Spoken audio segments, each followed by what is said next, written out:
Mungu akupi vitu vya kula, anakupa vitu vya kuzalisha. Mathayo 25 kuanzia mstari wa 16 anasema, mara yule aliyepokea talanta 5 akaenda akafanya biashara nazo, akachukua faida na talanta nyingine 5. Vile vile na yule mwenye 2 naye akachuma nyingine 2 faida.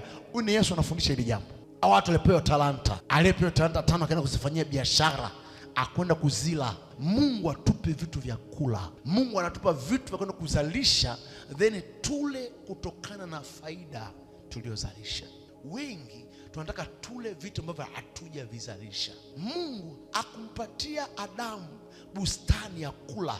Mungu alimpatia Adamu bustani ya kuitunza na kuilima ili azalishe, ndipo kwenye kuzalisha matunda ya kula. So Mungu atupe bustani ya kula. Hatuli bustani, tunakula matunda tuliyoyazalisha kwenye bustani. Hatuli mbegu. Hawa jamaa walipewa talanta, wakaenda kuzifanyia biashara. Mfalme akuwapa talanta za kwenda kula, aliwapa talanta za kwenda kuzifanyia biashara. Chochote ulicho nacho unaweza ukatumia kwa ajili ya uzalishaji. Kazi yako ni bustani, tafuta namna ya kuzalisha.